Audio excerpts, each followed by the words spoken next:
Waking up to that view Not bad. would not be terrible I was at just all. reading where it was from. It says Twin Pine Cabins. I'm gonna go Google that later. Yeah. Let me do it first. Don't book it up. Don't book it up. I love a good cabin.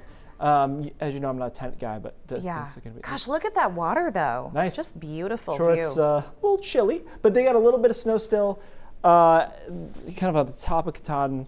Rest of us, nice here again. I didn't see much smoke. Did you see any smoke yesterday? No, Yeah. no, it looked a little hazy today. A little bit, especially offshore. I was looking out over the ocean. I could see a little of that, but that's about it. And satellite looks good. It doesn't always pick up on smoke depending on the level, but usually you can see it if there's a lot of it.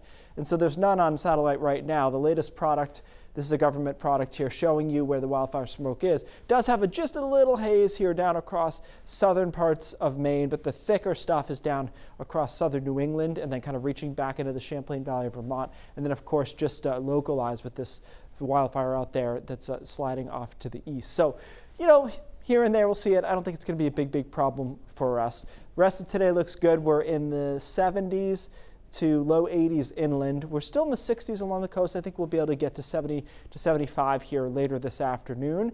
And then inland stays warmer through the late afternoon while we sea breeze along the coast. It's a pretty mild night tonight. This is 6 a.m. tomorrow, and we're sitting between 55 and 60 for most of the state, which gives us a really easy spot to run up tomorrow into the 80s and low 90s. And I think we'll do that pretty quickly here.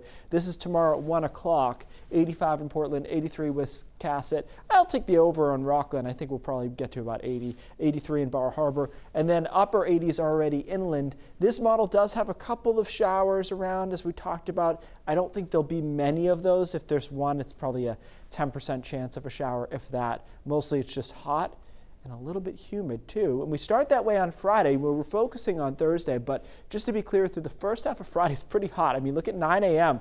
According to this model, it's already 81 in Portland at 9 a.m., 76 in Wiscasset. We push into the mid and upper 80s, and then here comes some showers and storms with what's essentially a backdoor cold front working its way in from Caribou.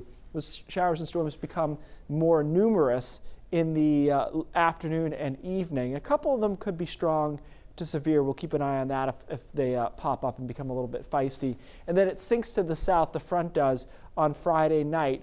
So a little question mark as to how quickly that front will sink. We'll talk more about that in just a second. But as far as high temperatures go, tomorrow is going to be hot pretty much everywhere, depending on your location. It's just degrees of it. I've got low 90s inland, and as you can see, almost into the mid 90s in Freiburg at 94 in Concord, New Hampshire. So it's going to be legitimately hot tomorrow afternoon, and I think even the coast will feel pretty hot.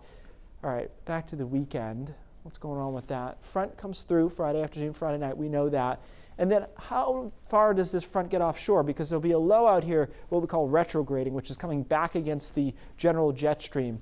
So the best way I can describe it is it's kind of sketchy this weekend. It's really close. We've got showers Friday night, early Saturday morning. We know that. I think we're clean Saturday afternoon, but it's very close. As you can see, that the rain's trying to come back in Saturday afternoon into early Sunday. At this point, we're keeping it dry. I just want you to know that I have a lower confidence in that than I normally would at this point. Normally, I'd say lock in the weekend. It's Tuesday, but it's just kind of a weird little solution out there. But Todd and I were talking about it. We agree. Leave the showers on Saturday morning and then play it dry for the rest of the weekend. Chance of showers on Monday. Next week does look a little bit cooler and showery. Nothing crazy, but not as nice as the stretch we've been into. So hopefully we can nail that weekend down this afternoon. I hate to be into Wednesday and not be sure, but it's just so close to that rain coming back in our face, and I don't want people to think it's going to be great and then have it not be great. There was concern about whether you and Todd would agree on this, because Todd's usually the optimist. Right. So this is good. We balance each other up. Right. We've reached an agreement. So I think this is a good spot. We'll this afternoon there's some new models. Hopefully they clear it out. Just keep an eye on it. All right. Thank you, Keith.